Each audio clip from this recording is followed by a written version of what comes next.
ఓం శ్రీ గురుభ్యో నమః.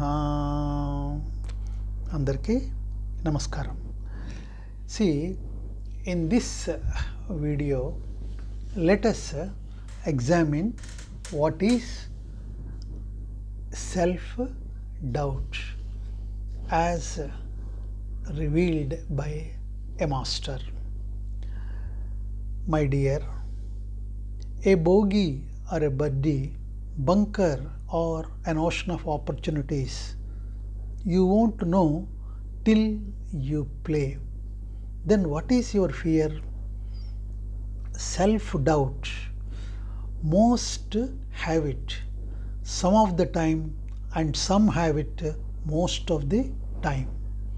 It is a byproduct of fear of failure, of losing, of non-achievement.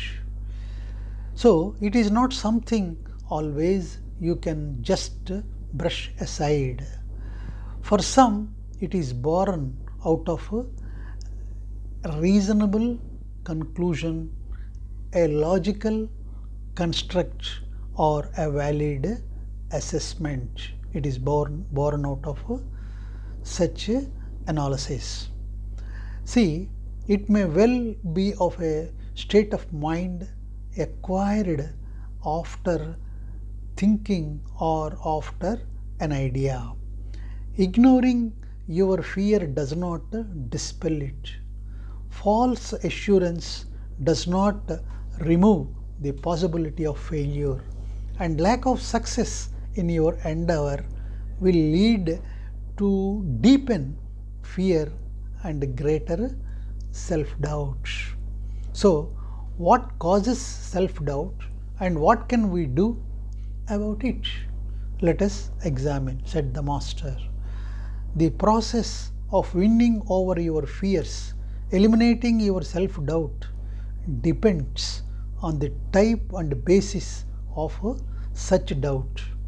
Self-doubt can fall in one of the three non-exclusive categories as discussed below. 1.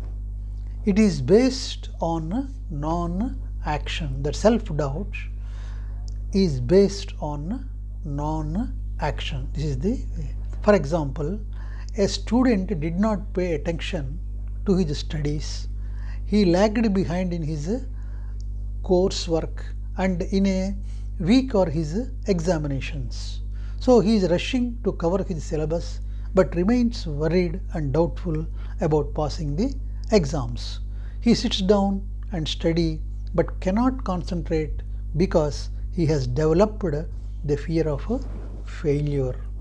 Well, he has given himself every reason to develop self-doubt.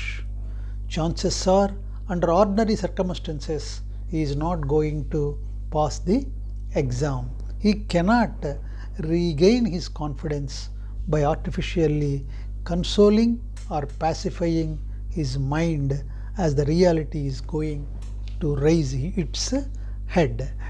So, the best way to overcome self-doubt of this type is to sincerely work towards your goal. Observe, learn, adapt, understand, persevere, do what all you have to do. Action brings results. It is action alone that will lead you to your goal. Nothing motivates like success. With practice, you attain perfection. So, practice, persistence, patience. If you work on these three aspects, self-doubt will leave you forever. So, in the potent presence of success, it promptly loses its existence. So, now what is the second type of self-doubt? It is based on past experience. A sense of doubt based on your past is a common scenario. Each time you fail, you register an emotion, an experience in your mind. Millions of years of evolution has transformed human mind to cling to negative emotions and fears. Some do it more than others. I do not know of anybody who has never failed in their lifetime, said the master. Some get back to action and attain success, eliminating their fear, while many hold on to their failures, limiting themselves from exploring their full potential. So, conscious mind is calculative, it is also analytical. In the process, such people who have risen to the top have also developed conscious and conditioned fears. For example, years ago you tried to lose weight. You were supposed to control your diet and spend 4 hours at gym every week. But you attend for a week or fortnight and disregarding the discipline, you did not work as planned and went to gym on and often at your leisure. No result. Then you started to lose interest and began doubting if you would ever be able to lose weight. And one day you gave up and went back to old lifestyle, causing even more damage to your physical and mental well-being.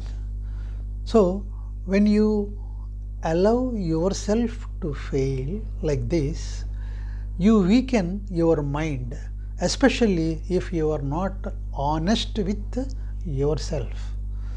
Fear, doubt, and other negative emotions thrive inside a weak mind.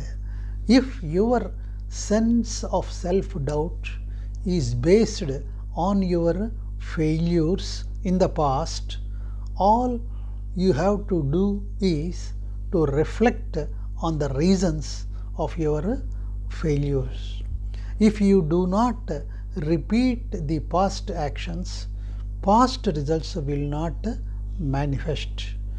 History can only repeat itself if you start living a historical